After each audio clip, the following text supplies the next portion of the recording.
we were going to kind of finish off with what do we need more of in our society and as people, as individuals and as communities, to experience more of this freedom.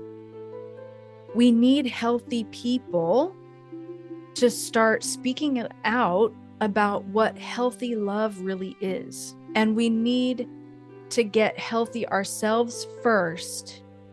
We need to drop the judgment voice, because judgment is finished. Remember, Jesus did it at the cross. That was judgment. And so judgment is done now. Now there's no more fear of us being judged and sent to hell. Like, it's done. It was done at the cross. Research it. Like, I just hear people, like, anyway, let me stop that. Let me stay focused. So that's what I feel like. We need to drop this idea of judgment.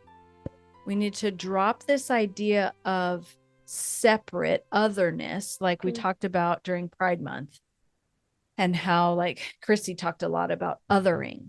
Yeah. And how we're so good as Christians, quote Christians, at othering. Even ourselves, I would say. Oh, yeah. Especially probably in some cases. Yeah. So we need to drop all that, and we need to recognize oneness. We need to recognize that we are made of the stuff of divinity, and we have everything already built inside of us that we need to heal, and then to help another person, to love our neighbor. That's all. To me, that's what the greatest commandment is. They asked Jesus, what's the greatest commandment? He said, love God, love other people. That's what those two things are. Heal is loving God, because you're loving yourself enough to get healthy. Like, because yourself, that's you and God. And then love your neighbor, that's taking the work you've done in healing and bringing that to the world. Mm-hmm. That's me loving my neighbor and just living it out. It's not judging my neighbor that they're going to hell. It's not convincing them of doing anything. It's just loving them right where they are. Yeah. Because their journey looks different than mine. They might need to stay in a super religious church because that's what makes them feel safe. Like, that's okay. Cool. Be there. Do your thing. Like, I can still love that person. I love the freedom that people find in super religious churches. I think to an extent it just makes me so happy for them that, like, they have this freedom and this appreciation and all these things for a super religious church. Like, that's beautiful. Just as beautiful, I would say, even as someone who's the complete opposite.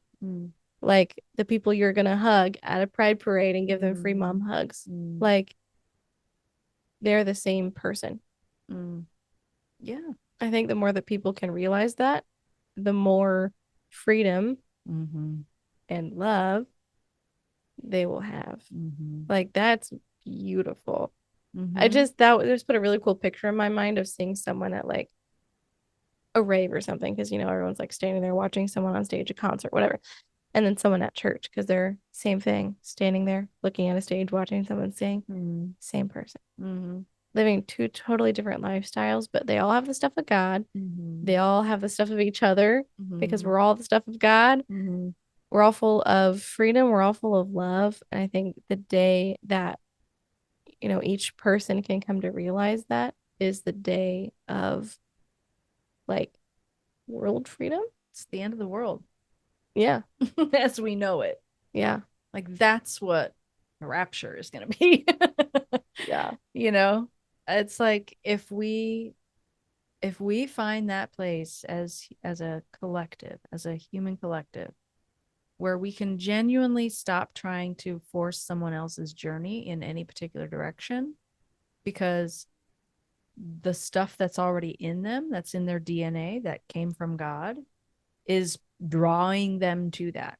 Like, that's what helps me also to feel the freedom to not judge someone else's journey. And so that's why, like, the uber religious person in the cult, like, of course I want more for them, just because that's probably just my ego, like, wanting more for them. But because if I look at my past in a cult, I can still look back and see beauty now. And at the time, I was experiencing what I thought was beauty. For that time and that place and that space of my life and my head knowledge and my heart knowledge and my awareness knowledge, like my level of awareness, all those things I was experiencing were beautiful. I'm just at a different level now. I'm just at a different level of awareness, a different level of understanding. And so now sitting in this place, as I look back to my past, sometimes I can tend to be sad because I wish this level on that version of me, because there's a part of me probably that feels like I missed out on a lot or I didn't experience a lot. But that's just my ego not remembering that at the time I was content in a lot of ways. I was unaware of a lot of things. And so I was perfectly fine. And I was learning a lot that was very helpful for me now. So like as I look back and I kind of sit at the seat of my highest self and I look at my whole journey, I'm like, okay, cool. Like I'm at peace with it all. I'm not angry about, things that were done to me or, whatever. Like, because I can see like the progression and I can see like, oh, I picked up that lesson right there. Oh, I learned a very valuable thing right there. Oh, that was, you know what I mean? So if I can stay out of ego and like recognize that if that's what happened to me on my journey and I was in a cult, like, why would I think it's not happening for other people? Yeah. It is happening for every person. And so the place that I get the privilege and the freedom to stand in now is to allow that to happen and to allow spirit without my intervention of like, you're going to hell.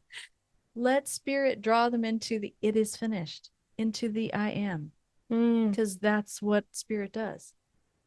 That's the whole job of spirit. Jesus said, if I don't leave, you're not going to experience this other thing, this other dynamic that I'm putting, by the way, inside of you, not in a book, not in an organization. I'm putting it in you, individual, to lead you, to guide you, to care for you, to love you, to express everything about me to you, to free you, Enjoy it, relish in it. Yeah. Wallow around in it like a pig in mud. It's all good. It really, really is, because don't forget, it is finished. I did all the hard things already. Stop doing the hard things that you don't need to do anymore. I did them all way better than you, by the way, in way more complete of a manner than you could do ever. So that's what freedom is to me. And that's what I feel like freedom. I feel like that's how collectively we're going to experience more and more freedom, is as we walk in that freedom as healed and healing people, currently healing ourselves. Like it's always a constant healing of ourselves, and layer by layer by layer by layer. It's just a journey. That as we do that, other people around us are going to see it. They're going to be drawn to it. They're going to be attracted to it. The people who are ready for it are going to be attracted to it. And the people who aren't ready to do that healing work are going to fight you. They're going to argue with you. They're going to debate you on the scriptures. They're going to come at you with the Bible is the word of God. It is inerrant, infallible. If it doesn't say it in the Bible, it don't exist, and by the way, they'll, ignore all the things that Jesus said about, the many references we've made in throughout this whole month of how Jesus taught us to live. They'll always go to like the hell scriptures and the damnation and the, I don't know, the responsibility and the duty scriptures, because those are the things that are currently setting them free. Yeah. They're not ready. They think that that's how they're going to make other people free. And so now we, as healed people who know differently or at a different level of awareness, we can allow them that space, thank them for their deep concern for us, because they're genuinely concerned because of where they're at in their belief system. And so, man, thank you so much for caring about me in that way. I happen to believe differently than you, but I can still sit across from you and love you. I had to say that with a friend on Facebook. We were kind of going back and forth, back and forth, back and forth. And I was like, you know what? It's okay that we disagree. I have no desire to debate with you. Where I want to land is that we obviously disagree on this subject, but at the end of the day, I know you love Jesus. I know you love your family. I know you love your neighbor, as do I. Let's rest there. And it's a freeing, beautiful place to land. Yeah. He's like, if I'm wrong, show me the scriptures and tell me why I'm wrong. Convince me why I'm wrong through the scriptures. But to me, it's like the Bible is useful for teaching, correcting, rebuking. The word of God is a man named Jesus. So we're just not coming at things on even the same level. Right. And so there is no convincing. Yeah. In that sense. Yeah. It's a totally different walking plane of like where you're at. And I've had conversations with people through that. And it's been like, for me, I didn't have those words. So I just kind of sat there and I was like, well, this has been fun. Like, it's been fun. Not really. Yeah. I'm dying inside, but thank you. Super uncomfortable. But like, in truth, like the genuine care with which I've had people reach out to me. Like I was discussing Reiki with a friend because I had been like just researching, and by researching I mean experiencing, because I research with my gut. That's my best researcher, because this is just full of overthinking thoughts at the moment. So like I gotta balance things out. Anyway, researching. And so I was just talking to a friend about it, and she was like, I'm gonna risk our friendship and just tell you, like, pull up the scripture, reference this. Yeah. But she was literally like ready to risk the entire and ready to risk our friendship. And she was like, Joellen, I love you so much that I will risk our friendship for that. I was like, well, if you say that, I don't care what you have to say now. Yeah. I'm just full of love. Yeah. That you're gonna risk something like obviously I do care. If anything, I care more about what you're gonna say, but like, yeah, all judgment, all trigger feelings, all what's she gonna say? I don't care. As soon as someone's like, I'll risk our friendship, I'm like, no, you don't. Just disagree with me. It's okay. Walk your journey, walk your path, love your life, love yourself, love your neighbor, be free. Yeah. It's so freeing. And like, it's just that there's so much fear in the Christian world, because like there's like this boundary line, right? And beyond it is not safe. And we're out of the safe circle. The devil is deceitful. He disguises himself as an angel of light and prowls around waiting to pounce on you. And so you have to constantly be vigilant, constantly be aware, all of these things, right? Like those are things in the Bibles where they get that, you know? And so when you don't understand the deeper mysticism behind all of that, that's just massively fearful. Yeah. To even step your toe in the water of like something like Reiki or chakras or meditation, or, you know, like, but they don't even realize how many Christian practices are the same things with a different hat on. Like there's no awareness to any of that. And so it's just interesting to me. Yeah. So like, go ahead. No, sorry. I was going to say, it's just so freeing that I think more now even just appreciate that other people have other opinions. And like, while I live in a community, and I guess I haven't shared this here yet, but I'm in a community where there's not a lot of people who share my spiritual opinions. They're not deconstructing like Oh yeah, not deconstructing, not reconstructing. Um, they have a pretty standard Midwestern view of the Bible, religion, Jesus, etc. And so for me, I was actually talking to you before this about how I kind of feel like instead of having a community, I feel kind of caged up sometimes. And I saw that kind of on social media and I pulled that definition for myself. And I was like, yeah, I kind of relate to that. Mm-hmm. Just because I don't always feel like I can be fully authentic and I can't fully, like, I can't just dump what I'm talking about or thinking about or experiencing and be like, guys, I'm thinking about this. Isn't that crazy? I think they would look at me and be like, we care for you so much. Please stop. Yeah.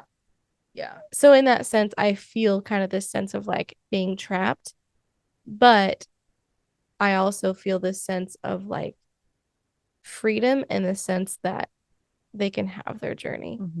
They're not ready yet. And just because I am doesn't mean they need to know it. Right. It's like, okay. Yeah. I get to bask in my freedom all by myself. And you find little pockets where you can. Yeah. But I don't have the job of saving them. Yeah. And I almost think I was trying to save them because at first I was really having issues with like not being able to talk about it. Yeah. And I think I was bringing in kind of the old feeling of like, let me save you. Oh my gosh. Yeah. Into the new reconstruction. But I don't have to save them. Yeah.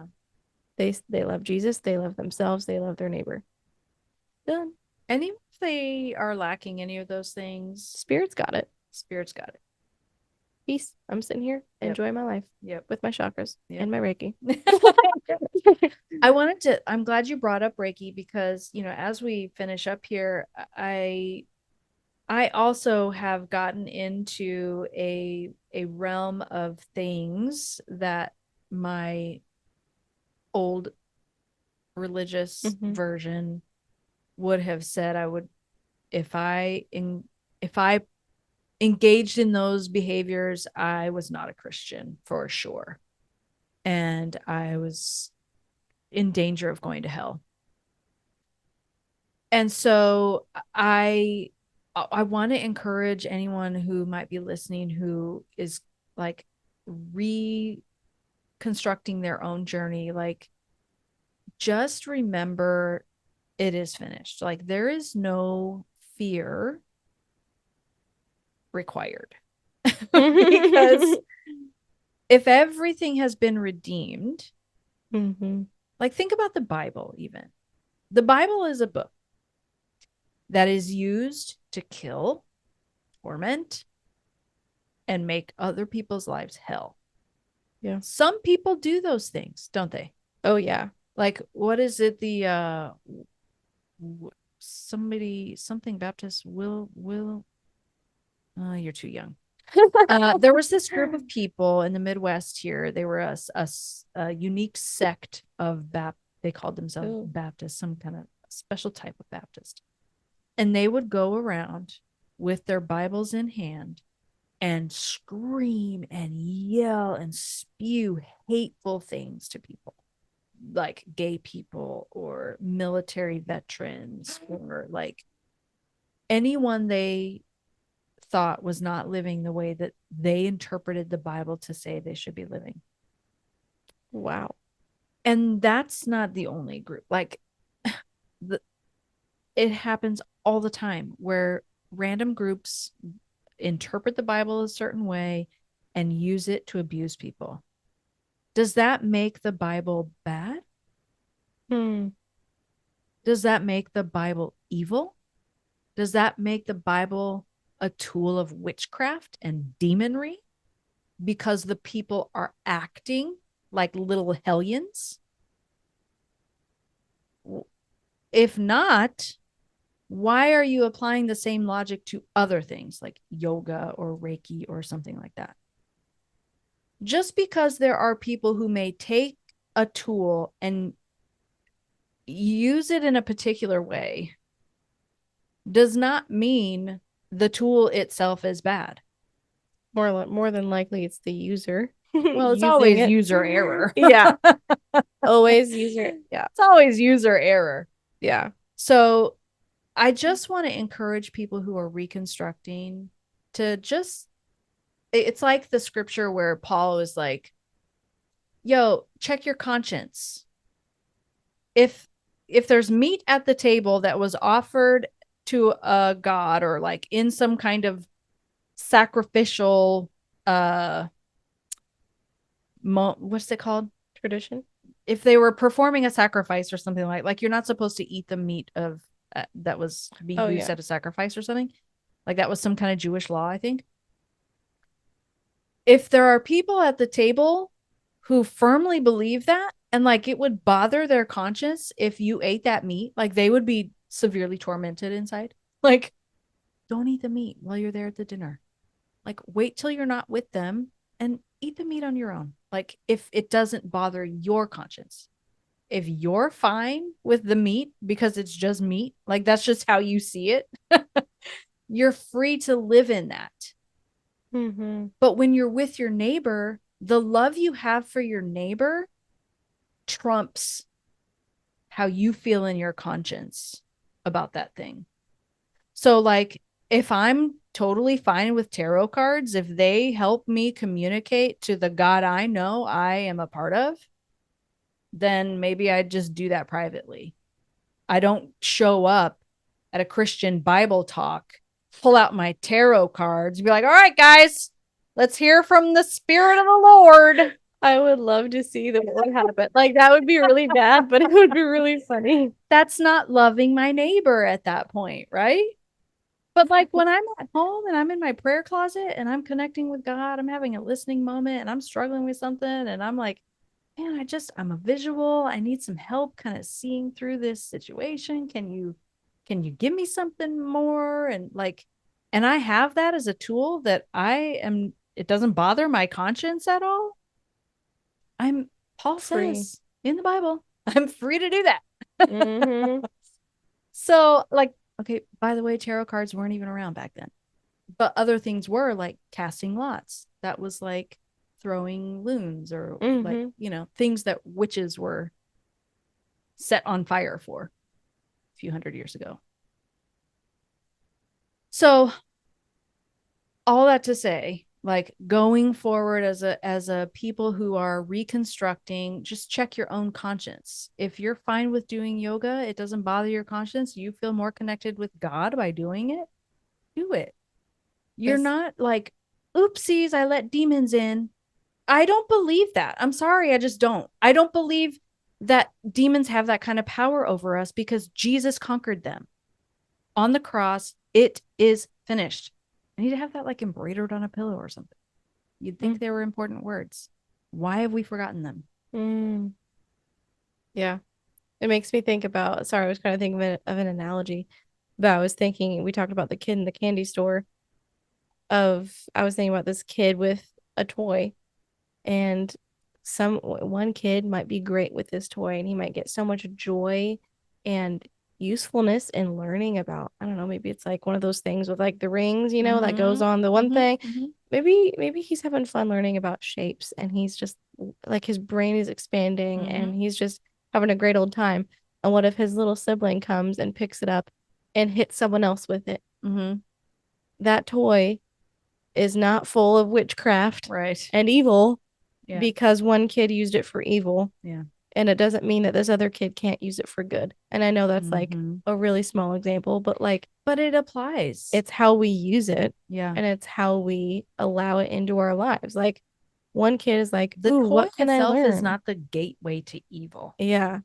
Evil does not come up out of the toy. The toy is just the toy. The thing is just the thing. Yeah. It has no power other than the power we give it. Yeah. Exactly. So if your little toddler is pulling demons out of toys, my bad. My bad. I'm kidding.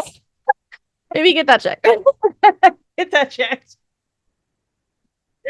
Oh my gosh. Therapy. Woo. Oh my goodness. I think we've hit on some really great stuff this month, and I'm really excited to pull these episodes out. And I feel like it really came at a really great time after Pride Month. Yeah. And just, all the things that we learned last month about, loving people well and loving people who are different from us, and loving people, especially that as former toxic Christians, we demonized, like it's kind of come full circle this month to be like, let people have their journey and don't demonize things, like there's no need to do that. That's not what Jesus called us to. Yeah. So let's just walk in our freedom and learn more and more every day what that looks like. And if it feels better, if it feels more like love, if it feels more like peace, more like joy, more like happiness, it's probably freedom. And just a reminder for myself, as just as much as anyone, it goes both ways. It's not just the super religious that need to possibly loosen up a little bit and let those not super religious people have their life. It's also people who are not so religious, and people like me who are kind of in the middle and kind of weird, but like yes, you're so weird. So terribly weird. But like people who are not as religious looking at the super religious, not looking at them judgmental, right, and being like, ew, these Catholics have 3-hour services and kneel half the day. Like, okay, great. Let them have their journey. What's yours like? Share it. Bring it. Come to the podcast with it. Like, those are the things that matter. And I think for me, like, I got really good at like not othering, as we talked about last month, othering the people who are not so religious. And now I'm having to like turn around and be like, oh yeah. Yes. You know, not other the people I used to be. Yes. That's right. And that's very common. And most people who travel this deconstruction journey hit that moment too. Yeah. So you're not alone. It's just part of the process. Yeah. So embrace it and love it. Just like we talked about in April. Exactly. Yeah. Oh, it's so good. We're going to ruffle so many feathers, but also have so many friends. Like, we're going to find the people who are meant to find us. Yeah, for sure. That's exciting. I think, just being authentic, just sharing our truth will attract the people who are ready to hear, and people who aren't ready will unsubscribe. Go away. And they'll come back around maybe. Like maybe it's just presenting an idea they're not ready yet, but then like maybe, I don't know, in some amount of time they'll be like, let me go listen to the podcast again. Let me go back to that, and maybe I'm ready for a little bit of that now. So you never know. Yeah. We just got to be ourselves and share the journey. And thank you for your honesty and your vulnerability and your openness and sharing your journey. Thank you. No, thank you. No, thank you. I'm glad we get to journey together. It makes it way better. But you do have community. I do. You do. And my family. Love you. Love you. Fade to black.